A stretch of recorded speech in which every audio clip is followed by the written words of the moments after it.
예수님의 이름으로 기도 올려드립니다. 아멘. 할렐루야.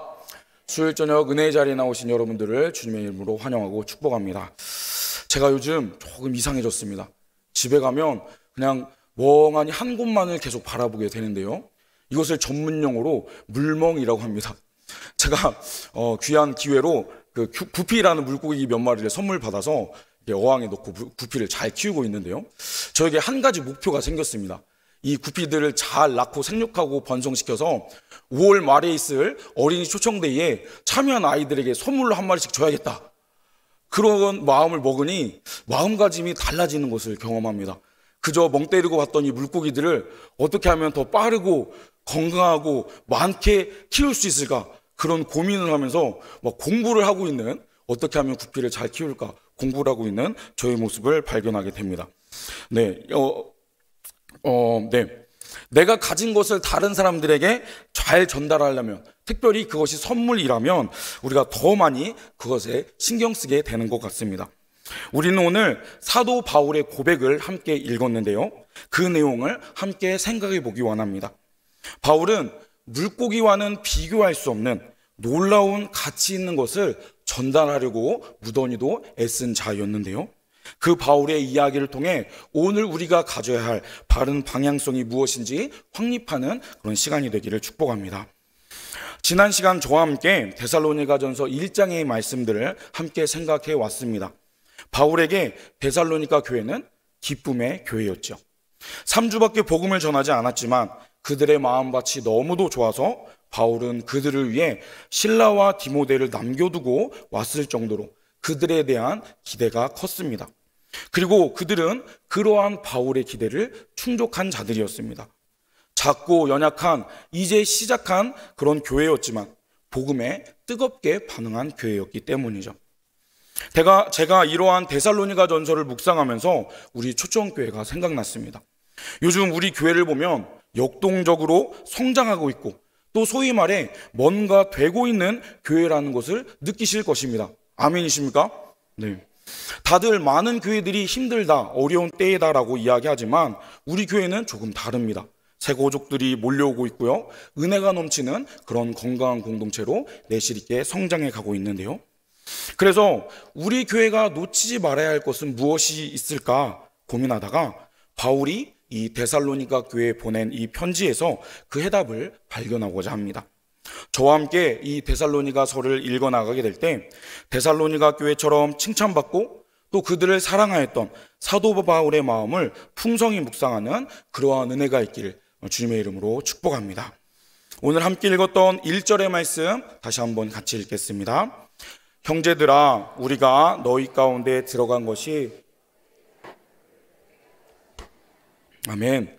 바울이 복음을 전하는 것은 헛된 것이 아니었습니다. 어쩌면 복음은 세상의 가치로서는 무의미해 보일 수 있습니다.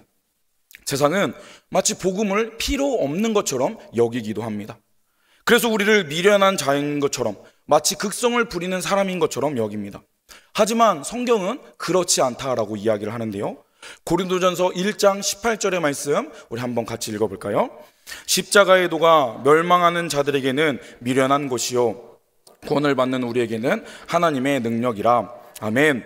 멸망하는 자들은 복음을 경험하지 못하였기 때문에 십자가의 도가 미련한 것으로 그들에게는 여겨집니다.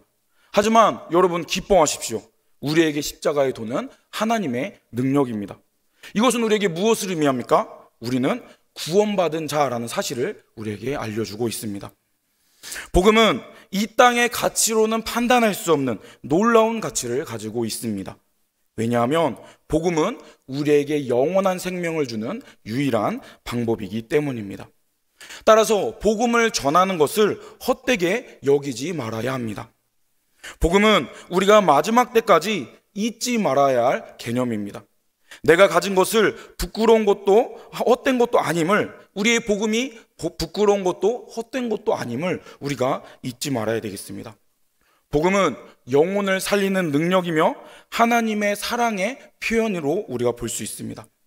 다른 사람들에게 신경 쓰지 마시고 우리에게 구원을 주시는 그 하나님의 능력, 십자가만을 굳게 붙잡고 나아가시는 저와 여러분이 되시길 주님의 이름으로 축복합니다. 1장에서 데살로니가 교회의 소문을 듣고 그것을 칭찬했던 바울은 자신의 사역에 대한 데살로니가 교회 성도들의 동의를 얻고 있습니다. 복음 안에 하나 된 형제들에게 그들에게 복음을 전하기까지 자신의 사역이 헛되지 않았음을 너희가 잘 알고 있다라고 이야기하며 2장을 시작하는데요. 그 과정에서 무슨 일들이 있었을까요? 2절에 보면 너희가 아는 바와 같이 우리가 먼저 빌립보에서 고난과 능욕을 당하였으나 우리 하나님을 힘입어 많은 싸움 중에 하나님의 복음을 너희에게 전하였노라 라고 바울은 고백합니다. 바울은 자신이 이 데살로니가 교회에 들어가기 전에 그 먼저 있었던 일들을 그들에게 수차례 이야기했던 것으로 보입니다. 그래서 너희가 그렇게 알고 있는 것처럼 자신이 그 전에 있었던 빌립보에서 당하였던 고난과 능욕에 대해서 이야기합니다. 그는 빌립보에서 어떤 일들이 있었습니까? 귀신 들린 여종의 귀신을 쫓아주었다가 억울하게 누명을 쓰고 감옥에 갇히게 되었습니다. 그리고 유대인들이 폭동을 일으켜 더 이상 빌립보에 머물 수 없어서 이 데살로니가 지역에까지 오게 된 것이었죠. 하지만 바울에게 그런 것들은 문제가 되지 않았습니다. 오직 하나님의 복음을 전한다라는 그 사명 하나만을 붙잡고 그는 하나님을 힘입어 많은 싸움을 감당하고 있었기 때문입니다. 여러분은 요즘 무엇을 놓고 싸우고 계십니까? 여러분의 싸움의 주제는 무엇입니까? 무엇 때문에 싸우고 무엇에 마음을 쓰고 계십니까? 바울은 자신이 전하는 이 복음이라는 목표를 이루기에 선한 싸움을 싸워 나갔습니다. 혹시 우리의 힘과 노력을 불필요한 싸움을 싸우는데 허비하고 있다면 지금 그 싸움을 멈추시고 이 바울의 싸움에 동참해 주시길 바랍니다. 바울은 참으로 대단한 사람이었습니다. 자신을 복음을 위탁받은 자라고 말하고 있죠. 4절 상반절만 한번 같이 읽어볼까요? 4절 상반절입니다. 오직 하나님께 옳게 여기심을 입어 복음을 위탁받았으니. 아멘. 바울은 스스로를 복음을 위탁받은 자라고 말합니다. 다른 번역본에서는 이것을 부탁받았다라고도 기록되어 있는데요. 원어의 의미를 살려 말한다면 믿고 맡겨졌다라는 의미로 해석할 수 있겠습니다. 하나님은 바울을 믿고 바울에게 복음을 전파할 일을 맡겨주셨던 것이죠. 그런데 여러분, 바울뿐만 아니라 우리 또한 복음을 위탁받은 자라는 사실을 아십니까? 복음을 위탁받은 사람은 그 당시에 있던 초대교회 성도들, 사도들에게만 위탁받은 것이 아닙니다. 그리고 저와 같은 전임 사역자에게만 복음 전하는 사명이 위탁되어진 것이 아닙니다. 우리 모든 그리스도인들은 복음을 위탁받은 자입니다. 사도행전 1장 8절에서 예수님께서 마지막 우리 모든 그리스도인들에게 이렇게 명령하십니다. 사도행전 1장 8절의 말씀 한번 같이 읽어볼까요? 오직 성령이 너희에게 임하시면 예루살렘과 유대와 사마리아와 땅끝까지 이르러 내 증인이 되리라 하시니라. 아멘. 예수님은 우리 모든 그리스도인, 예수님을 구주로 받아들인 모든 그리스도인들에게 내 증인이 되어라 라고 명령하십니다. 이것은 부탁이자 그를 따르는 자들이 감당해야 할 의무인 것이죠. 하나님은 예수님을 통해 우리에게 놀라운 일을 이루셨고 그 일을 모든 사람이 알기 원하셔서 수많은 믿음의 선배들을 통하여 오늘 우리에게까지 그 복음이 전파되었습니다. 그리고 이제 우리는 그 복음을 전할 수 있는 사명을 감당하는 자들이 되었습니다. 하나님은 모든 사람이 구원받기를 원하시는 분이십니다. 따라서 먼저 복음을 통해 구원받은 우리를 통해 그 복음의 소식이 복음을 듣지 못한 많은 자들에게 전파되기를 원하시는 분이십니다. 따라서 우리는 우리에게 맡겨진 자리에서 다양한 모습으로 복음 위탁받은 자의 삶을 살아야 합니다. 그것은 때로 부담이 될 수 있습니다. 하지만 우리는 그것을 부담감으로 여겨야 합니다. 그리고 그러한 삶을 살아갈 수 있도록 우리의 삶을 다듬어 가야겠습니다. 오늘 이 복음 전도자인 바울의 고백을 함께 읽으며 우리 또한 동일한 사명자임을, 우리가 사명 맡은 자임을 잊지 마시기를 바랍니다. 우리가 십자가의 복음을 깨달은 자라면 자격 없는 나를 구원해 주신 하나님의 놀라운 그 사랑의 이야기에 감사하고 그것을 나의 이야기로 받아들인 자라면 우리 또한 복음 위탁받은 자입니다. 물론 우리에게는 바울과 같은 온 삶을 들여 목숨을 들여 감당해낼 열정과 능력은 없을지도 모릅니다. 또한 오늘날은 그때와 상황이 달라졌다라고 우리가 말할 수도 있겠습니다. 하지만 복음의 본질은 변화되지 않았습니다. 상황에 따라 다른 옷을 입었을지라도 우리 모든 사람을 위한 하나님의 복음은 여전히 사람을 살리고 영원한 생명을 주는 유일한 방법임을 믿으시길 바랍니다. 복음은 그렇기에 우리에게 가치 있는 일입니다. 복음을 귀한 것으로 여기는 자라면 그에 합당한 삶을 살아가야 합니다. 그렇게 우리는 직접적으로나 간접적으로 그 사명에 동참하는 자들이 되어야 되겠습니다. 복음에 동참하는 방법은 무엇이 있을까요? 가까이에서 말한다면 모교 전도 사역과 또 초청 어린이 세소식반 사역 등을 얘기할 수 있겠습니다. 모교 전도 모임을 통하여서 직접 전도의 자리에 나아가 하나님을 알지 못하는 자들에게 교회를 소개하며 복음을 전달할 수 있습니다. 또한 초청 어린이 세소식반 사역을 통하여 이곳에 불러주신 많은 어린 영혼들에게 예수님의 사랑을 함께 놀아주며 전할 수 있습니다. 가깝게는 그렇게 복음을 전하는 사명을 감당할 수 있고요. 또 멀리는 우리가 협력하는 선교사님들을 후원하는 사역으로 우리는 복음을 전할 수 있습니다. 단기 선교에 참여하는 것도 복음에 동참하는 일이 될 수 있겠죠. 우리는 그렇게 때를 얻든지 못 얻든지 다양한 방법으로 복음을 전파하는 자리에 나와야 합니다. 직접적인 자리에 그런 복음의 자리에 참여하기 어렵다면 기도로 또 물질로 다양한 방법으로 복음 전도자들을 돕는 사역을 감당해야 합니다. 각자의 자리에서 그러한 일이 일어나는 것이 축복이 있는 하나님의 축복을 누리는 삶임을 우리가 잊지 말아야 되겠습니다. 그러한 삶은 하나님은 우리에게 그러한 삶을 살도록 요청하는 분이심을 명령하는 분이심을 잊지 말아야겠습니다. 그런데 혹시 이 가운데 나는 복음에 대해 다 알고 있다라고 말하시는 분이 계십니까?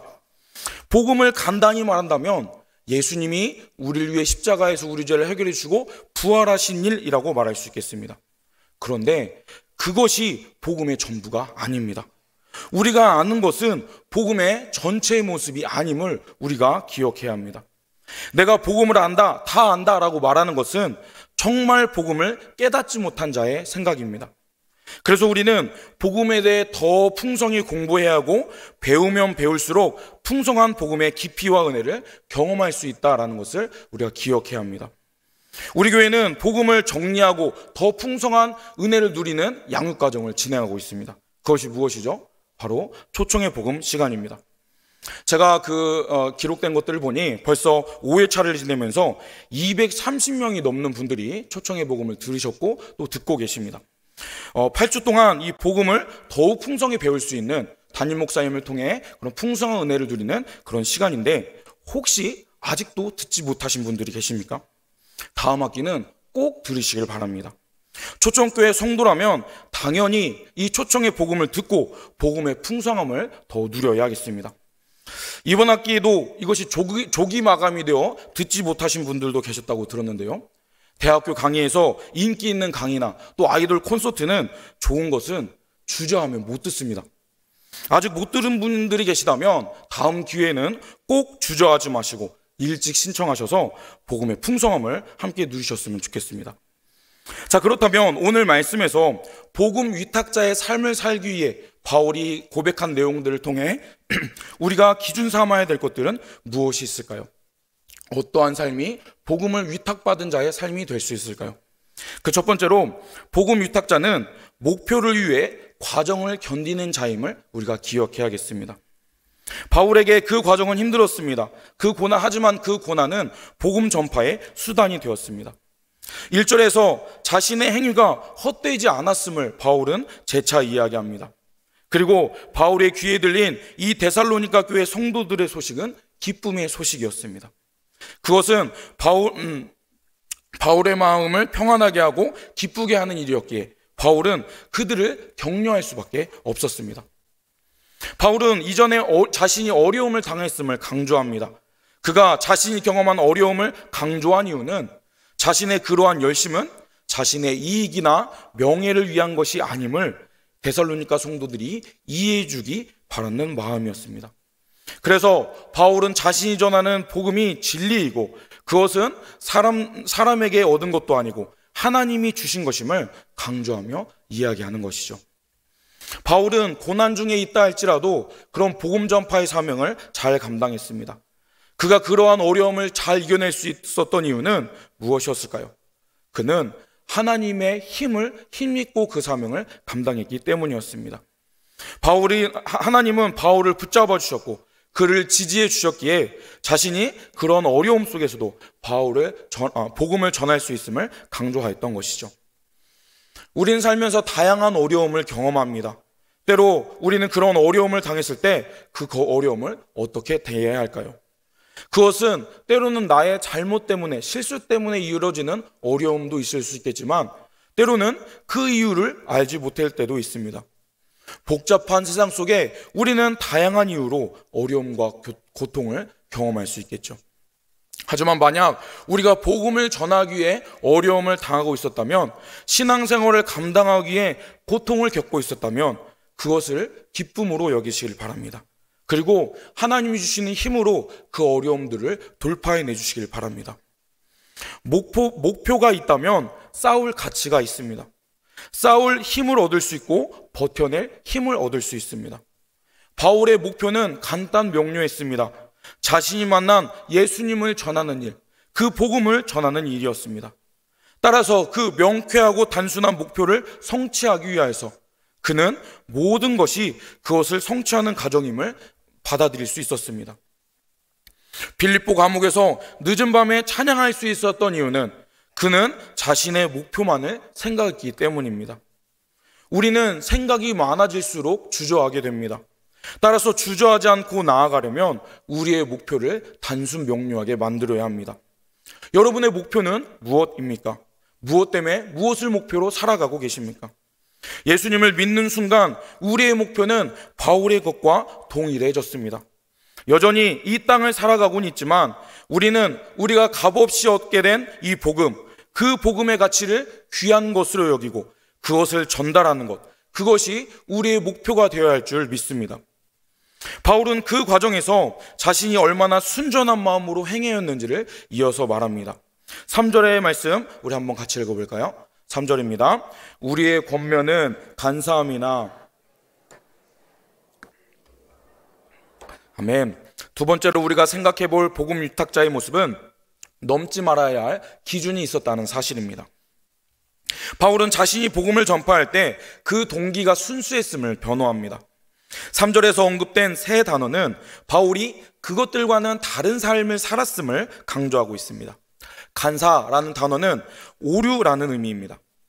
따라서 자신이 전한 복음은 오류가 없는 참된 진리였음을, 자신은 그렇게 진리를 선포하였음을 강조한 이야기였죠. 그리고 부정이라는 단어의 뜻은 성적인 죄악을 의미합니다. 자신이 성적으로 부도덕한 사람이 아니었음을, 자신이 복음을 전할 때 그러한 것에서 그런 유혹을 이겨내며 그런 것과 다른 삶을 살았음을 강조하고 있는 것이죠. 그리고 세 번째 등장한 이 속임수라는 말은 당시 마술사들이 그 마술적 속임수를 사용하여 자신의 이익을 채웠던 행위들과 달랐음을 의미하는 것입니다. 하지만 바울은 결코 그러한 의도를 가지지 않았음을 강조하여 이야기하고 있는 것이죠. 이것은 우리도 잊지 말아야 할 기준이라고 볼 수 있습니다. 우리가 전하는 복음은 오류가 없습니다. 또한 복음은 성적인 죄악으로부터 구별되는 기준을 세워야 합니다. 그리고 우리가 복음 전파자라면 속임수로 복음을 전하는, 부도덕한 모습으로 복음을 전하지 않도록 우리의 삶을 다듬어 가야 되겠죠. 이것은 우리에게 많은 생각들을 하게 합니다. 복음을 전하는 자라면 이러한 기준을 충족하며 이러한 죄악으로부터 구별된 삶을 살아야 한다는 것이죠. 오늘날 예수님은 존경하지만 그리스도인은 믿을 수 없다라는 말들이 세상으로부터 들려옵니다. 세상의 기준으로부터도 부끄러운 일을 하면서 교회라고, 또는 목사, 장로, 권사, 집사라고 손가락질 받는 일들을 우리는 듣고 있습니다. 하나님은 우리가 그러한 간사와 부정과 속임수에 놓이기를 원하지 않으시는 분입니다. 그렇게 우리의 삶을 그것으로부터 거룩하게 구별된 삶으로 우리가 결단하며 다듬어 가야겠습니다. 이어서 바울은 그가 그렇게도 무던히 수고하고 애썼던 이유에 대해서 이야기합니다. 함께 읽었던 4절의 말씀 한번 같이 읽겠습니다. 오직 하나님께 옳게 여기심을 입어 복음을 위탁받았으니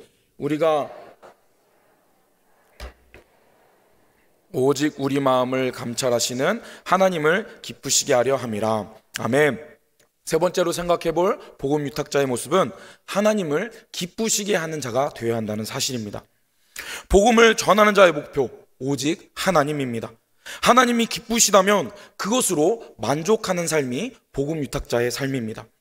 사람을 기쁘시게 하는 사람들을 우리는 많이 경험합니다. 다른 사람에게 웃음을 주고 다른 사람의 인기를 먹고 사는 사람들을 많이 봅니다. 하지만 그러한 세상의 인기는 한때입니다. 한순간의 실수로 나락에 갈 수 있고, 또 어제 나를 기뻐했던 사람이 오늘 나를 미워하는 사람으로 바뀔 수도 있습니다. 하지만 하나님을 기쁘시게 하는 것을 기준으로 살아가는 사람이라면 그런 것에 흔들리지 않을 수 있습니다. 영원히 변함없는 것에 가치를 두고 그것을 실천하는 사람이라면 그런 것에 불안할 필요가 없겠습니다. 우리의 눈이 하나님께로 향하고 하나님께서 기뻐하시는 일들을 행하는 자들이 되어야 되겠습니다. 바울은 갈라디아 교회에 쓴 편지에서 자신의 이러한 목표를 다시 한번 강조합니다. 갈라디아서 1장 10절의 말씀 우리 한번 다시 읽어보겠습니다. 이제 내가 사람들에게 좋게 하랴 하나님께 좋게 하랴 사람들에게 기쁨을 구하랴 내가 지금까지 사람들의 기쁨을 구하였다면 그리스도의 종이 아니니라. 11절입니다. 형제들아 내가 너희에게 알게 하노니 내가 전한 복음은 사람의 뜻을 따라 된 것이 아니니라. 아멘.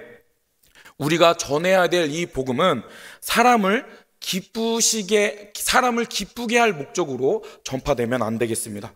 우리의 복음은 사람을 살리는 목적으로 전파되어야겠습니다. 이 복음은 사람을 구원하는 유일한 방법이기 때문입니다. 따라서 사람을 살리는 방법은 항상 즐거울 수만은 없습니다. 심장이 멎은 자들의 심장을 다시 살리게 하려면 심폐소생술을 감당해야 합니다. 그런데 심폐소생술을 하여 심장을 마사지하기 위해서는 갈비뼈가 부러질 것을 불사해야 합니다. 갈비뼈가 부러져서 아플 수는 있겠지만 생명을 살리기 위해서는 아프더라도 심폐소생술을 해야 하는 것이죠. 때로 우리가 복음을 전하는 것들도 다른 사람들이 이것을 기뻐하지 않을까 우리가 염려할 수 있습니다. 하지만 기억하십시오. 복음은 기쁨을 주기 위한 것이 아니라 살리기 위한 것입니다. 우리가 다른 사람들을 살리기 위해서라면 때로 우리의 관계가 조금 서운해질 것을 두려워하지 마십시오. 그것은 기쁨을 위한 그런 것이 아닙니다. 그 사람을 살리기 위한 방법인 것을 우리가 잊지 않아야겠습니다. 때로 우리가 다른 사람의 눈치를 보며 또 다른 사람과 관계가 망가질 것을 우리가 염려합니다. 하지만 여러분, 그것을 두려워하지 마십시오. 우리가 받은 이 복음은 결코 그 관계를 무너뜨리는 것보다 더 가치 있는 일이며 내 복음을 듣는 이에게 더 귀한 것을, 영원한 생명을 전할 수 있는 것이기 때문에 우리가 기쁨으로 복음을 전할 수 있어야 되겠습니다. 우리가 전하는 이 복음은 하나님께서 옳게 여기시는 일입니다. 우리에게 맡겨진 사명은 그리고 하나님이 기뻐하시는 일이십니다. 그렇기 때문에 우리는 복음을 전하는 일, 또 다른 사람들에게 예수님의 그 십자가의 사랑을 전달하는 일을 힘써 감당해야겠습니다. 그러한 우리의 모습을 바울을 기뻐하셨던 것처럼 하나님께서 기뻐하실 줄 믿습니다. 따라서 우리가 추구할 모습, 우리가 바라봐야 할 모습은 복음을 위탁받은 자답게 복음을 전하는 삶을 살아가는 일입니다. 말씀을 맺겠습니다. 우리는 우리가 받은 이 복음을 귀한 것으로 여기는 자가 되어야 합니다. 그리고 결국 우리는 하나님의 기쁨을 위해 복음 위탁받은 자의 사명을 감당해야 되겠습니다. 그리고 그것이 이 세상 가장 가치 있는 일이며 다른 사람들을 살리는, 다른 사람들에게 세상이 줄 수 없는 놀라운 선물을 줄 수 있는 일임을 우리가 기억해야 되겠습니다. 그리고 우리는 그 일을 위해 부름받은 자들입니다. 우리 수정교회 모든 성도님들이 그런 복음 위탁자의 사명을 잃지 않고 바울과 같이 복음 전하는 자리에 기쁨으로 나아가 직접적이든 간접적이든 기쁨으로 복음을 위탁받은 자의 삶을 감당해내는 그런 은혜가 있기를 바랍니다. 그리하여 우리가 하나님께서 기뻐하신 은혜가 우리 모든 삶 가운데 넘쳐나시길 주님의 이름으로 축복합니다. 아멘. 시간 다시 복음